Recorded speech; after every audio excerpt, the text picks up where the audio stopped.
Hey guys, so it's the day after the Boca Raton Regional, and I wanted to give an update on how it went, and I probably give it away in the title. We did do what we set out to do, and that is to at least secure the invite to Nats next year. A little disappointed because I think I could have done a lot better. My losses didn't necessarily come from having a bad deck or playing, or not having the right cards when I needed them. It just came down to user error. So I'll go ahead and throw, should see some YouTube magic, have the results pop up here. I did get 12th place out of, I think it was just over 200 players. Obviously, there was a lack of the top-end Florida talent. A lot of the top players that are recognizable in Florida, were in Niagara. So this was obviously a really good chance for players who usually would be bumped out by higher-end talent to get in and get an invite.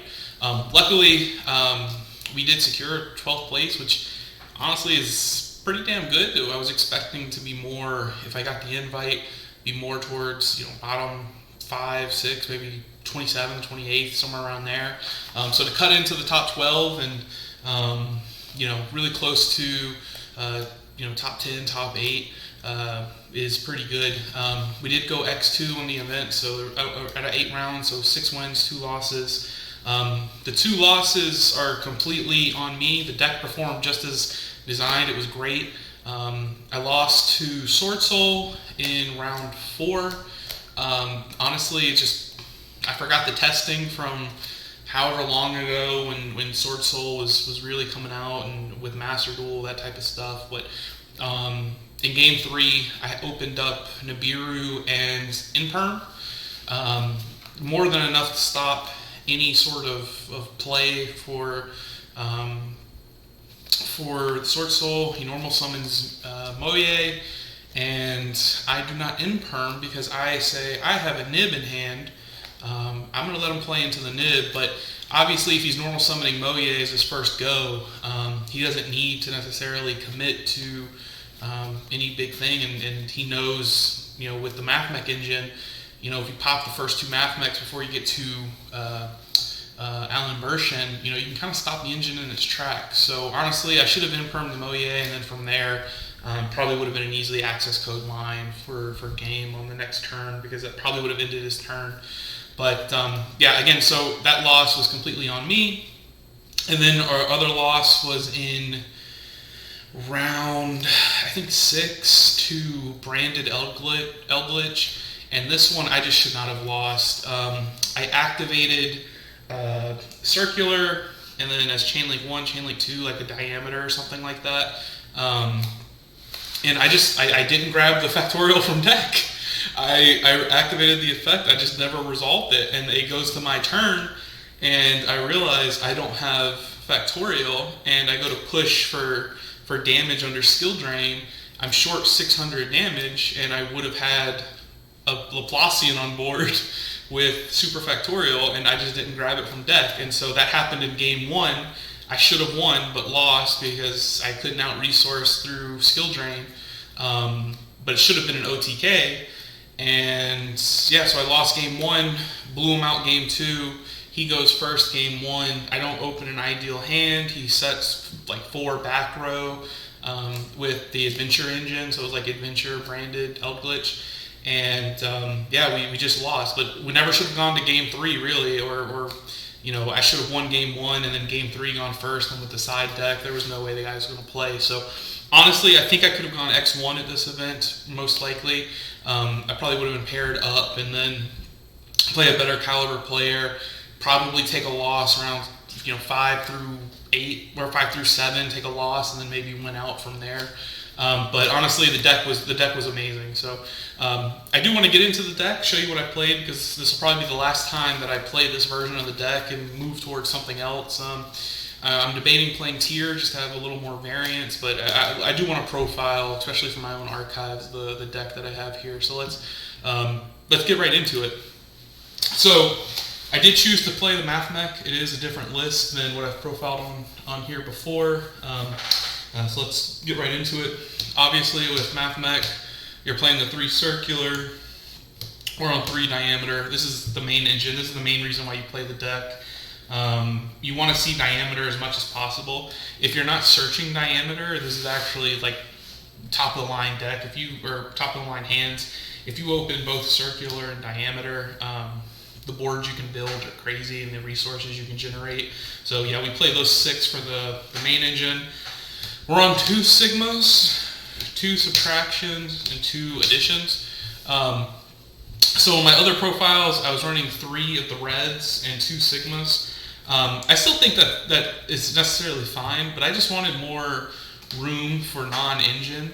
And I didn't want to brick on multiples of these, because a lot of my plays in the old builds were normal summon a red and then activate that same red to get 2 Cyberses on board, which is fine, but it's not necessarily ideal. So in those situations, I'd rather open up non-engine and play through my opponent's board or whatever. So we do play the 6 Mathmech extenders. We're not on the Nabla multiplication, that package, continuing that line of thinking.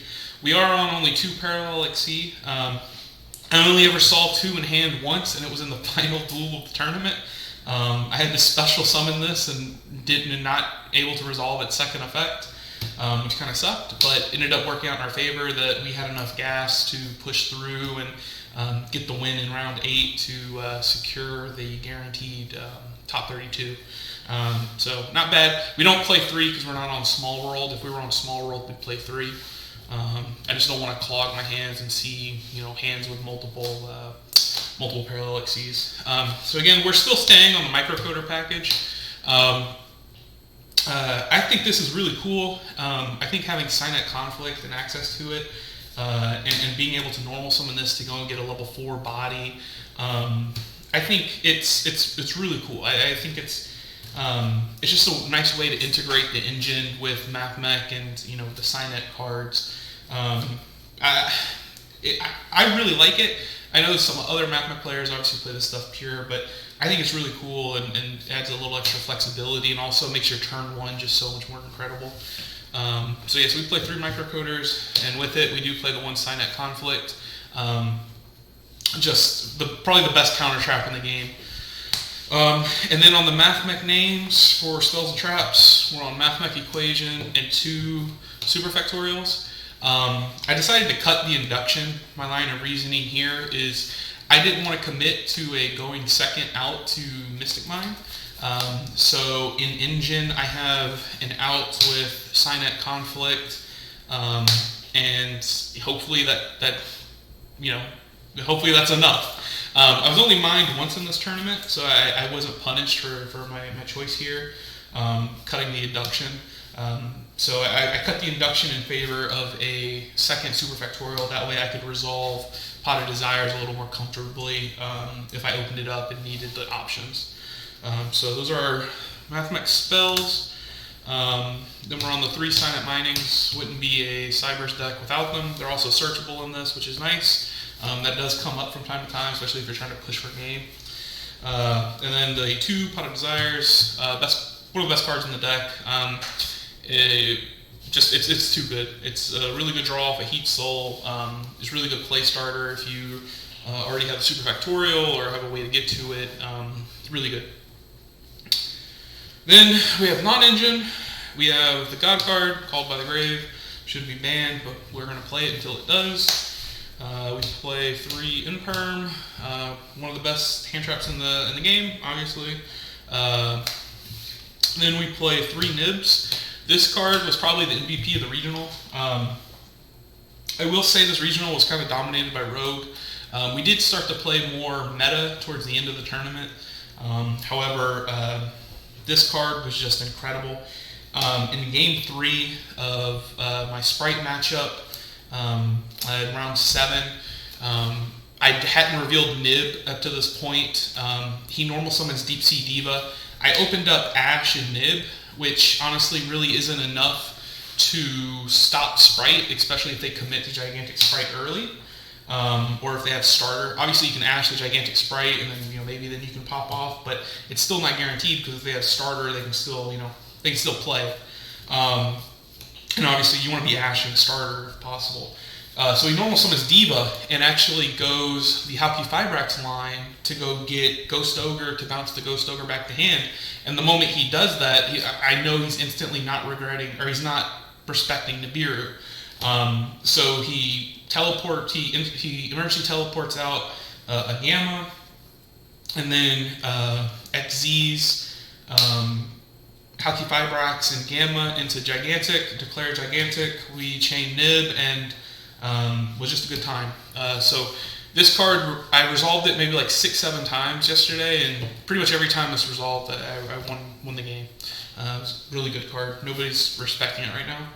We play 3 DD Crows. This card's just too good right now, honestly. If you're going to play Hand Trap, this is probably the Hand Trap you play. It just hits every deck, honestly. It's not that great into Rogue sometimes, but just the ability to hit a Ronin Toad and a Mathmech Sigma, a tier name, it's too good. If you're on Hand Traps, definitely I would recommend DD Crow. And then we play the 3 Ash Blossoms. Like I mentioned in my last profile, I was debating cutting this for Ghost Bell in the main. I'm glad I didn't, considering how much Rogue actually was in the tournament. Although I don't think I ashed too many things, but this was impactful when I had it. So it was a good call, just because there wasn't that much top end meta.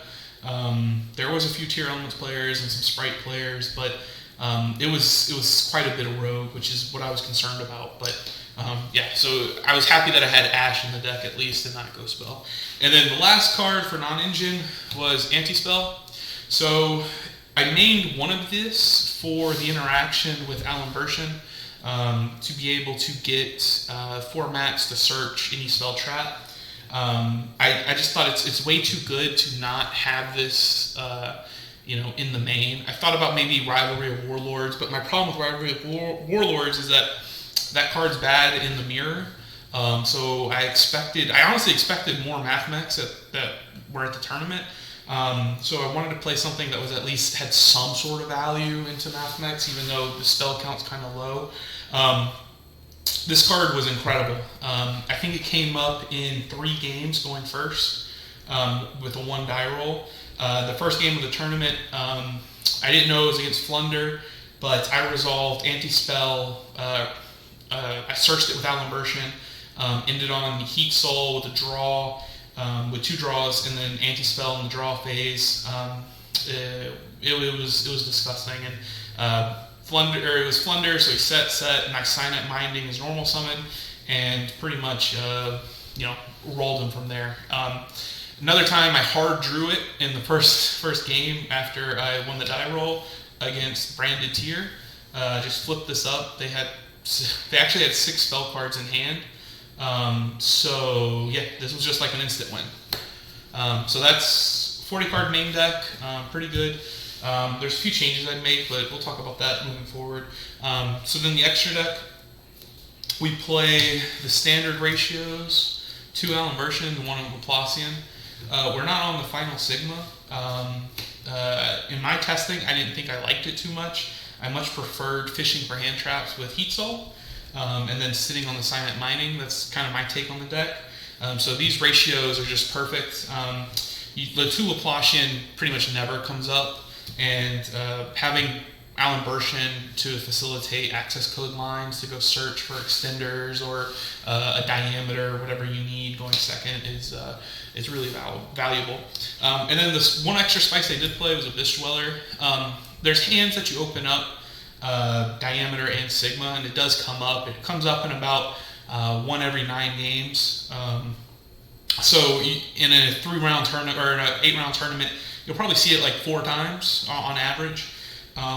So I expected, obviously, a higher percentage of Rogue and not necessarily as much meta just because of the YCS. But Abyss Dweller is just a good card.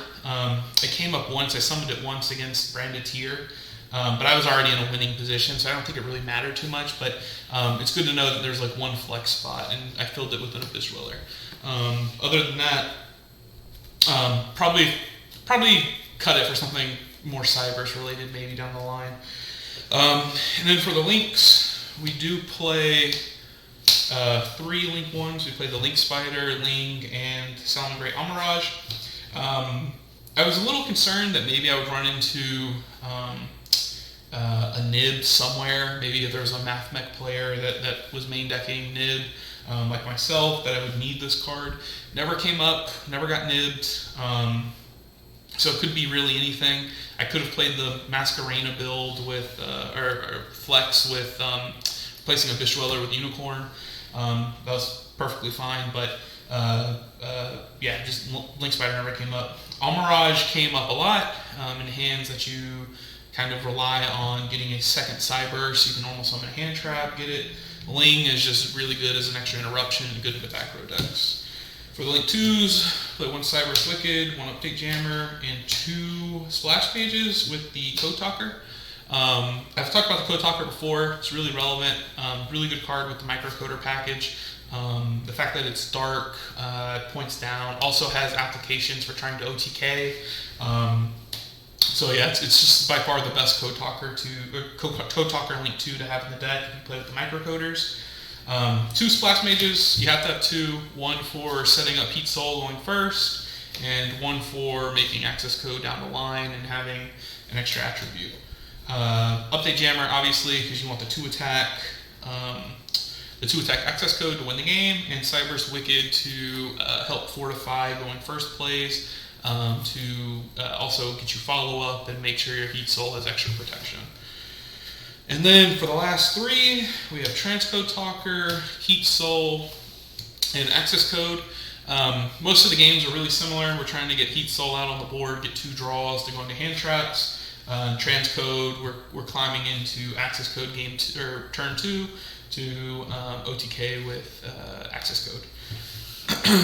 So that's the extra. So there's still room for improvement in the extra. I think there's about 3 flex spots that you can argue. But it was pretty good for the event. For the side deck, we have the 3 bells. I don't think I ever resolved this card, which is crazy because it's really good at locals in my testing, but that was against a lot of tier. But I sided this in a couple times, it just never really came up. Pake, only summoned it once, but still such a good card. Contests the entire sprite board. I wouldn't cut it. If Sprite's in the meta, like pure Sprite, probably just put this in there because it's such a good card. For mine outs, we did play 2 Cosmics and Harpy's Feather Duster. Cosmic kind of came up towards the end of the tournament, but besides that, like I said, it didn't run into mine, so I didn't really need it too many times. It is important to mention though that the Cosmics I would bring in. I'd bring in a lot of times going second.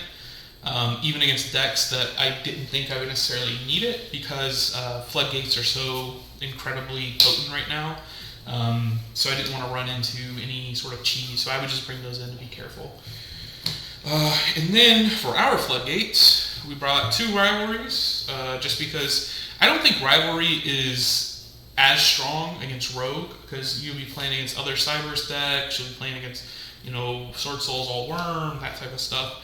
But it's amazing into Sprite, and it's amazing into Tier, to kind of keep those plays limited to their archetypes.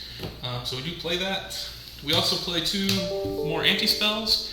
I wanted to play 2 anti-spells because this is, or 3 anti-spells in total. So this was my out to Mystic Mind, set up the board going first, and then flip anti-spell and OTK from there. So I just assumed that if I was getting Mystic Mind going first, I would lose anyways, because they're probably secure with their Mystic Mind. So I'd wanted to go into outing it going first. And, like I said, didn't run into mine. Then we play 3 Solemn Judgments. This was a Pointer of the Red Lotus. However, the reason you play a Pointer of the Red Lotus is to stop the massive Ward Breaker cards, but honestly, Code Talkers don't lose to Dark Ruler no more, and my build doesn't lose to Super Poly. So yeah, I just figured Solemn Judgment does the same thing, and it can also stop a normal summon level 2, stop a big push. So yeah, it was just a really good card. I think every time I resolved Solemn Judgment, I won going first. So it was pretty good. And the last card, Red Reboot, you gotta play it. Floodgates are just way too good. So I think, just like Called by the Grave, if you're not on this, you probably should be.